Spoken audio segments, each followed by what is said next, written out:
तो ये क्या बन जाएगा m/2, ठीक है, plus n/3 is equal to 2। तो यहाँ से एलसीएम लेके हमारे पास ये हमारी एक इक्वेशन बनी। सिमिलरली हमने सेकंड इक्वेशन लिया, इसमें हमने 1/3x को m के इक्वल पुट किया था। तो 1/x को ना, तो 1/x की जगह हम लिख देंगे m, सॉरी ये मैंने उल्टा लिख दिया, ये बन जाएगा m/3। तो ये बन जाएगा m/3 plus n/2 is equal to 13/6। ये हमने इसका एलसीएम लेके इक्वेशन बना ली। अब ये हमारे पास 2 इक्वेशंस बन चुकी हैं। हमने इन दोनों इक्वेशंस को किसी भी मेथड से, by cross multiplication method, by substitution method और बाय एलिमिनेशन मेथड, किसी भी मेथड से हम इनका सॉल्यूशन निकाल सकते हैं। तो ये जो आगे का काम है ये आपने खुद से करना है सॉल्यूशन निकालने का, क्योंकि हम तीनों मेथड्स को बहुत ही डिटेल में और अच्छे से डिस्कस कर चुके हैं। तो यहाँ पर इस क्वेश्चन को क्रॉस मल्टीप्लिकेशन मेथड से किया गया है। अगर आप यहाँ कोई और मेथड लगाएंगे तो वो भी सही होगा। तो आप ये वाला जो है ये आप खुद से ट्राई करेंगे। मैं आपको फाइनली इसका जो आंसर है वो बताती हूँ। यहाँ पर जाकर यहाँ से मैं आपको बताती हूँ, ठीक है। ये तो आपने निकाल लिया ना 1/5 और ये m और n की वैल्यू। तो m की वैल्यू यहाँ से आ रही है 2 एंड n की वैल्यू आ रही है 3, but you have to find the values of x and y, ठीक है। m और n की वैल्यू हमें नहीं चाहिए, तो हम क्या करेंगे, हमने 1/x को m लेट किया था, तो हम 1/x is equal to m की वैल्यू कितनी है 2 पुट करेंगे, क्रॉस मल्टीप्लाई करेंगे तो ये बन जाएगा 2x इज इक्वल टू 1। तो यहाँ से x की वैल्यू आ जाएगी 1/2। तो x की वैल्यू आ गई 1/2। सिमिलरली y की वैल्यू आ जाएगी 1/3। तो हमने सिर्फ m और n, या अगर हम यहाँ कोई और वेरिएबल लें उनकी वैल्यूज़ निकाल के हमने नहीं छोड़ना है, हमने आगे इसको प्रॉपरली सॉल्व करना है। तो अब हम चलते हैं सेकंड क्वेश्चन पे। इसमें क्या है 2/√x, जो x है वो अंडर रूट में भी है और डिनोमिनेटर में भी है। तो इसमें हम क्या करेंगे, 1/√x को हमने लेट किया m एंड 1/√y को हमने लेट किया n, ठीक है। तो 2/√x है, 1/√x को हमने पुट कर लिया m, तो 2/√x कितना बन जाएगा 2m plus similarly 3n is equal to 2 and from second equation 4m minus 9n is equal to -1। तो ये 2 इक्वेशंस बन गई यहाँ से हमारे पास। अब हम क्या करेंगे, कोई भी मेथड लगाएंगे और इसे सॉल्व करेंगे, बट आपने एक चीज़ ज़रूर ध्यान रखनी है कि 2 इक्वेशंस बनाने के बाद आप जो भी मेथड यहाँ यूज़ कर रहे हैं आपने वो प्रॉपरली मेंशन करना है बाय दिस मेथड। जो भी आप मेथड लगाएंगे वो आपको यहाँ लिखना है प्रॉपरली, देन आपने फिर ये आगे फर्दर सॉल्व करना है। तो यहाँ पर हमने एलिमिनेशन मेथड यूज़ किया है। तो हमने जो हमारी इक्वेशन 1 थी इसे हमने 3 से मल्टीप्लाई कर लिया, तो अब हमारे पास ये 2 इक्वेशंस बन गई, इन्हें हमने सब्ट्रैक्ट किया। तो यहाँ से m की वैल्यू हमारे पास आ गई 1/2। अब इस m की वैल्यू जो है 1/2 इसे हम इक्वेशन 1 में पुट करेंगे तो n की वैल्यू आ जाएगी 1/3। तो यहाँ से m की वैल्यू आ रही है 1/2 एंड n की वैल्यू आ रही है 1/3। अब हमें क्या चाहिए, x एंड y की वैल्यूज़। तो 1/√x किसके इक्वल था, m के इक्वल, ही बन जाएगा 1/2। तो 2 is equal to √x, but we have to find √x not we have to find only x not √x। तो ये अंडर कैंसिल करने के लिए क्या बन जाएगा, इक्वल टू के दूसरी साइड जाके बन जाएगा स्क्वायर। तो x की वैल्यू आ जाएगी 4। सिमिलरली 1/√y है 1/3। तो 3 इज़ इक्वल टू √y। तो ये हटाने के लिए हमें क्या करना पड़ेगा, 3 का स्क्वायर। तो y की वैल्यू आ जाएगी 9। तो यहाँ से x एंड y की वैल्यू हमारे पास आ गई है। Hence x is equal to 4 and y is equal to 9। अब हम चलते हैं थर्ड पार्ट पे। थर्ड पार्ट बिल्कुल सेम है, 4/x है, इसमें y न्यूमिनेटर में है तो इसका हमने कुछ नहीं करना, सिंपली 1/x को हमने m लेट कर लेना है, तो ये बन जाएगा 4m और ये बन जाएगा 3m। तो लास्ट में m की वैल्यू आई 5 और b की वैल्यू आई -2। यहाँ पर b नहीं, यहाँ पर आएगा y। तो यहाँ पर हमारे पास y की वैल्यू तो नॉर्मल आ गई है क्योंकि y यहाँ पर हमने चेंज नहीं किया। तो m की वैल्यू आ रही है 5, तो ये बन जाएगा 5x = 1। तो यहाँ से x की वैल्यू आ जाएगी 1/5 एंड y की वैल्यू आ रही है -2। ये कैसे आई बाय क्रॉस मल्टीप्लिकेशन मेथड, ये आप इतना पोर्शन आप खुद से ट्राई करेंगे, ठीक है। अब हम चलते हैं फोर्थ पार्ट पे। फोर्थ पार्ट भी बिल्कुल सेम है, बस उसमें थोड़ा सा क्या है, 5/x - 1 है। तो इसमें हमें 1/x - 1 इस पूरे को इक्वल टू m, ठीक है। ये पूरा जो है x - 1 भी हमने लेना है, इस पूरे को हमने m के इक्वल पुट करना है। तो यहाँ से हमारे पास ये 2 इक्वेशंस बनी, इन्हें हमने बाय एलिमिनेशन मेथड जब सॉल्व किया तो m की वैल्यू हमारे पास आ रही है 1/3। हाँ जी, तो m की वैल्यू आ रही है 1/3। अब हम इसे फर्स्ट इक्वेशन में पुट करेंगे, वहाँ से n की वैल्यू निकालेंगे, n की वैल्यू भी आ रही है आपकी 1/3। अब हमने क्या निकालना है, x और y की वैल्यू। तो 1/x - 1 किसके इक्वल आ रहा है, 1/3 के। बाय क्रॉस मल्टीप्लिकेशन ये बन जाएगा इस तरह से। तो x = 3 + 1 दैट इज़ x = 4। तो यहाँ से x की वैल्यू आ रही है 4। सिमिलरली 1/y - 2 n किसके इक्वल आया है, 1/3 के। तो ये भी बन जाएगा 3 = y - 2। यहाँ हमने क्या किया, क्रॉस मल्टीप्लिकेशन। तो y = 3 + 2, तो y = 5। तो x 4 एंड y 5 यहाँ से हमारे पास वैल्यूज़ आ गई। फिफ्थ क्वेश्चन देखते हैं कैसे करेंगे। इसमें क्या है, 7x - 2y अपॉन, ये x एंड y तो न्यूमिनेटर में है, बट अपॉन xy = 5। तो ये जो xy है ये डिनोमिनेटर में आ रहा है। तो कुछ नहीं करेंगे, सिंपली क्या लेट करेंगे, 1/x को m लेट करेंगे, तो ये बन जाएगा, और 1/y को n, तो ये बन जाएगा -2m। यहाँ पहले ऊपर देखो क्या किया, 7x - 2y अपॉन xy = 5। तो 7y सॉरी ये 7y नहीं बनेगा, ये होगा 7/y - 2/x = 5। अब ये कैसे बना, तो 7/x को हमने एक बार x/y के नीचे कर दिया, और -2/y को हमने x/y के नीचे कर दिया। तो यहाँ से x और x कैंसिल, बचा क्या, 7/y। यहाँ से y और y कैंसिल, बचा क्या, -2/x। इस तरह से ये हमारे पास आया। तो अभी सिंपली हमारे x एंड y नीचे आ गए हैं डिनोमिनेटर में।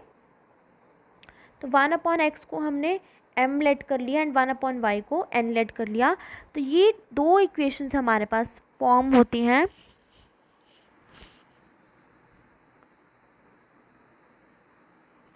ठीक है, यहाँ पर m भी आएगा साथ में, यहाँ पर m भी आएगा, ठीक है, -2m है ये। तो ये 2 इक्वेशंस जो हमारे पास बनी, अब हम इन्हें किसी भी मेथड से सॉल्व करेंगे। तो हमारे पास m और n की वैल्यूज़ आ गई हैं। यहाँ से m की वैल्यू आ रही है 1 एंड n की वैल्यू आ रही है 1, सेम आ रही है। तो m था 1/x, m क्या है 1/x, x क्या आ रहा है 1। सिमिलरली n जो है वो 1/y के इक्वल है, तो n है 1/y। तो यहाँ से y की वैल्यू भी कितनी आ रही है 1। तो x एंड y की वैल्यू आ रही है 1। ठीक है, अब हम चलते हैं सिक्स्थ क्वेश्चन पे, सिक्स्थ पार्ट पे इसी क्वेश्चन के। यहाँ पर भी एक छोटी सी मिस्टेक है, 6x नहीं है, 6xy है। ठीक है, तो यहाँ पर हम कुछ नहीं करेंगे, बस सिंपली सेम वही चीज़ 1/x को m लेट किया और 1/y को n लेट किया, सेम जैसे हमने पहले किया था वही हमने इसमें किया। तो ये हमारे पास ये जो हमने लेट किया, तो यहाँ से हमारे पास ये 2 इक्वेशंस फॉर्म होती हैं। ठीक है, अब इन 2 इक्वेशंस को हम किसी भी मेथड से जब सॉल्व करेंगे, तो हमने यहाँ क्रॉस मल्टीप्लिकेशन मेथड लगाया है, तो m 1 आ रहा है और n 1/2। तो m है 1/x, m की वैल्यू कितनी है 1 इज इक्वल टू 1/x, तो यहाँ से x की वैल्यू आ जाएगी 1 एंड y 1/y है n, और 1/y कितना है 1/2, तो y आ जाएगा यहाँ से 2 बाय क्रॉस मल्टीप्लिकेशन। तो x 1 एंड y 2, ये हमारे पास 2 आंसर्स आ गए। नेक्स्ट सेवन्थ, ये भी बिल्कुल सेम है जैसे हमने अभी किया था ना पीछे, इस तरह से कि यहाँ पर प्लस माइनस भी था नीचे, तो यहाँ पर भी हम पूरा जो है ये m की इक्वल और n की इक्वल लेंगे। तो यहाँ से हमारे पास क्या आएगा, x plus y is equal to 5 and x minus y is equal to 1। यहाँ पर हमारे पास m और n की वैल्यूज़ नहीं आएंगी। ऐसा क्यों? क्योंकि ये था 1/x plus y is equal to m।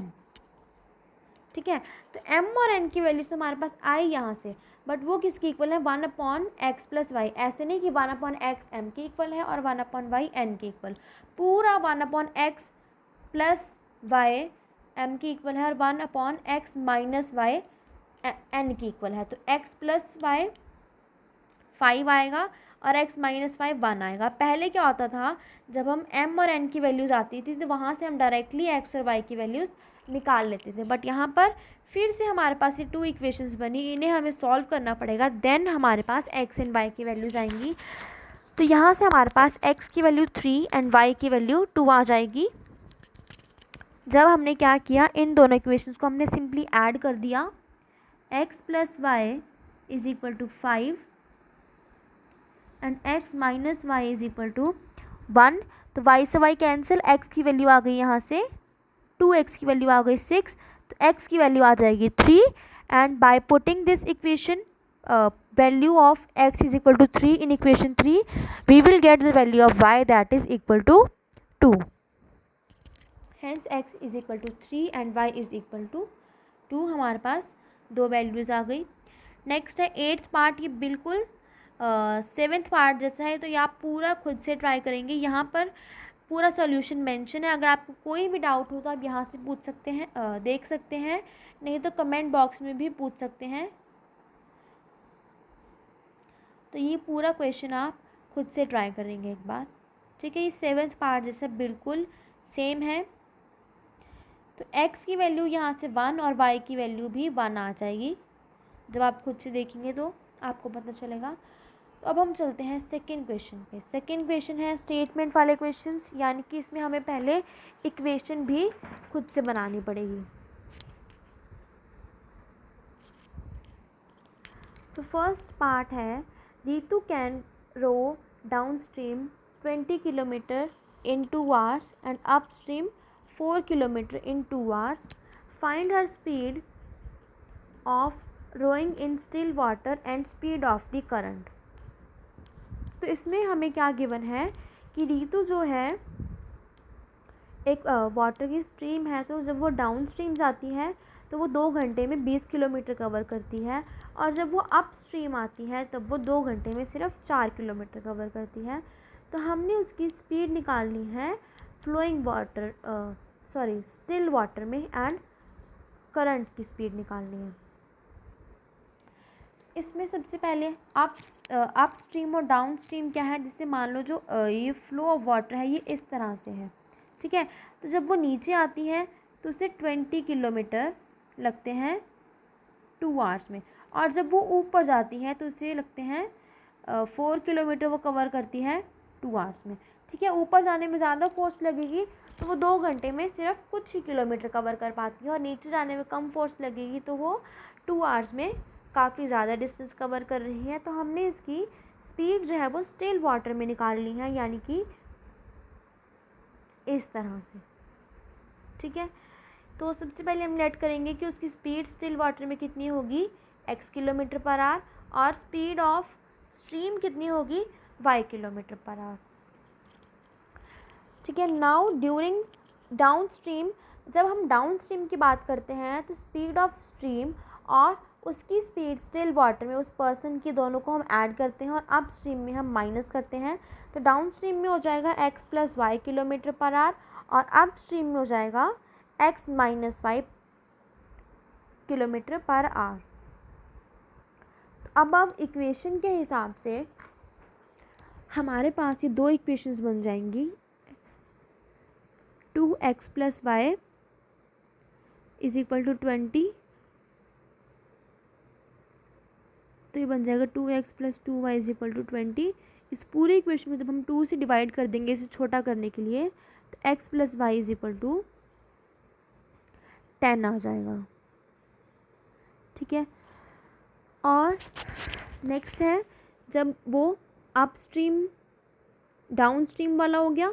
अब जब वो अप स्ट्रीम जाती है तो वो 2 आवर्स कवर करती है, x माइनस वाई हो गया ना डाउन अप स्ट्रीम का 4 किलोमीटर। तो यहाँ से भी 2x minus 2y is equal to 4, जब इसको 2 से डिवाइड करेंगे तो ये इक्वेशन बन जाएगी। तो ये 2 इक्वेशंस बनी। इन दोनों इक्वेशंस को आप किसी भी मेथड से सॉल्व करेंगे तो वहाँ से आपके पास x एंड y की वैल्यूज़ आ जाएंगी। तो x की वैल्यू आ रही है 6 एंड y की वैल्यू 4, बट हमें क्या चाहिए, उसकी स्टिल वाटर और स्पीड ऑफ स्ट्रीम। हमें x और y की वैल्यूज़ नहीं चाहिए, हमें जो क्वेश्चन में पूछा गया है हमें वो चाहिए। तो x क्या है, स्टिल वाटर में उसकी स्पीड, तो स्टिल वाटर में स्पीड कितनी आ जाएगी 6 किलोमीटर पर आवर, और स्पीड ऑफ स्ट्रीम है y, तो y कितना है 4, तो स्पीड ऑफ स्ट्रीम आ जाएगी 4 किलोमीटर पर आवर। तो जो हमें 2 चीज़ें पूछी गई ना, speed of Ritu in still water and speed of current, तो इन दोनों को हम क्या कर लेंगे, x एंड y लेट कर लेंगे। जो हमसे 2 चीज़ें पूछी गई हैं उन्हें हम x एंड y लेट कर लेंगे, और लास्ट में जब हमारे पास x एंड y की वैल्यूज़ निकल जाएंगी तो ये हम लास्ट में लिख देंगे कि hence speed of Ritu rowing in still water is 6 kilometre per hour and speed of stream is 4 kilometre per hour. तो इसमें आपको जो एक मेन चीज़ याद रखनी है वो क्या है, डाउन स्ट्रीम में स्पीड्स ऐड हो जाएंगी, स्पीड ऑफ स्ट्रीम और उसकी खुद की स्पीड, और अप स्ट्रीम में वो क्या हो जाएंगी, माइनस। ठीक है, तो अब हम चलते हैं सेकंड पार्ट पे इस इक्वेशन के। 2 women and 5 men can together finish an embroidery work in 4 days, while 3 women and 6 men can finish it in 3 days. Find the time taken by one woman alone to finish work and also then taken by one man alone. इसमें 2 situations हैं कि 2 women and 5 main जो हैं वो इकट्ठे काम करेंगे, एक एम्ब्रॉयडरी वर्क है तो वो उसे 4 डेज़ में कंप्लीट कर लेंगे, और 3 वुमेन और 6 मेन जब काम करेंगे तो वो उसी सेम वर्क को 3 डेज़ में कंप्लीट कर लेंगे। तो अब हमसे पूछा गया है कि अगर वही सेम वर्क एक ओनली 1 वुमेन एलोन करे और 1 मैन एलोन करे तो वो दोनों कितना टाइम लेंगे उस वर्क को फिनिश करने के लिए। तो number of days taken by women let कर लेंगे हम x, and number of days taken by man to finish the work let कर लेंगे हम y। तो जब हमसे ऐसा पूछा गया हो कि ये कुछ लोग हैं वो इतने लोग इतने दिनों में काम ख़त्म करते हैं और इतने लोग इतने दिनों में काम ख़त्म करते हैं, तो एक 1 एलोन जो है वो कितने दिनों में काम ख़त्म कर लेगा। तो जो इस टाइप के क्वेश्चंस होते हैं इसमें हमने क्या कर लेना है, work done by women in 1 day 1/x, उसको 1 अपॉन कर लेना है, और वर्क डन बाय, यहाँ मैन आना था ना कि वुमेन, तो ये हो जाएगा 1/y। नंबर ऑफ डेज हमें निकालने के लिए क्या कर लेना है, 1/x, यानी कि 1 कर लेना है। तो जो इसकी इक्वेशन बनेगी वो किस तरह से बनेगी, टोटल लगे 4 डेज 2/x, यानी कि 2 वुमेन ने जब काम किया और 5 मेन ने जब काम किया तो उनको लगे 4 डेज।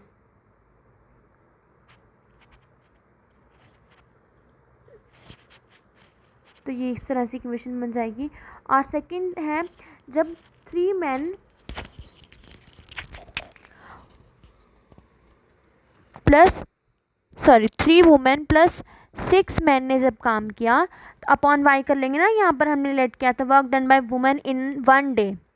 ठीक है, ये था 1 डे में जो वुमेन वर्क डन कितना करती हैं, 4 दिनों में तो वो मिलके दोनों काम ख़त्म कर लेते हैं, बट एक दिन में कितना करेंगे वो हम निकालेंगे 1 करके। तो कितने डेज लेते हैं वो, 3 दिन। तो यहाँ से सेकंड इक्वेशन बन गई। अब ये किस तरह की इक्वेशन बनी, इसमें वेरिएबल्स एक्स एंड वाई क्या हैं डिनोमिनेटर में, इसे जो हमने अभी मेथड किया इसे हम सॉल्व करेंगे। तो m और n की वैल्यूज़ यहाँ से आ जाएंगी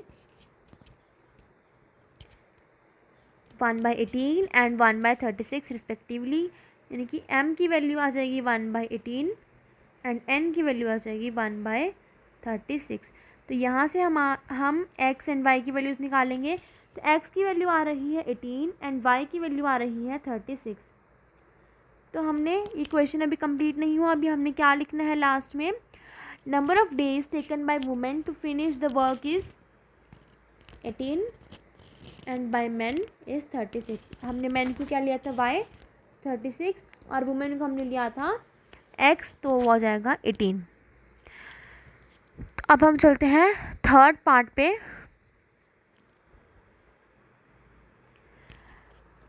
तो थर्ड पार्ट है, travels 300 kilometre to take her home partly by train and partly by bus.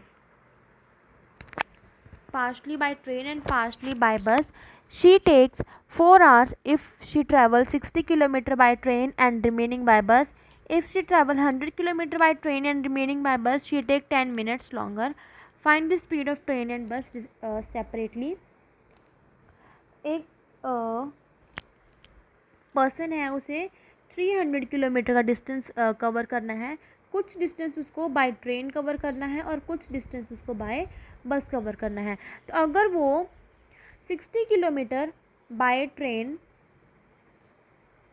Cover करेंगे और बाकी का जो रिमेनिंग है वो बाय बस कवर करेंगे तो उन्हें लगते हैं 4 आवर्स। ठीक है, और अगर वो 100 किलोमीटर बाय ट्रेन कवर करेंगे और रिमेनिंग बाय बस कवर करेंगे तो उन्हें 10 मिनट्स ज़्यादा लगते हैं 4 घंटे से। तो हमने speed of train and speed of बस निकालनी है। तो स्पीड ऑफ ट्रेन को हम लेट कर लेंगे x किलोमीटर पर आवर और स्पीड ऑफ बस को हम लेट कर लेंगे y किलोमीटर पर आवर। ठीक है, तो 60 by train upon x plus बाकी का कितना बचा, 300 में से 240 बाय बस कवर किया upon y is equal to 4। कितना टाइम लगता है, 4 घंटे। सेकेंड इक्वेशन में 100 kilometre bye train and remaining 200 kilometre bye बस, तो उन्हें लगते हैं 4 आवर्स एंड 10 मिनट्स। तो इसे हमने जब कन्वर्ट कर लिया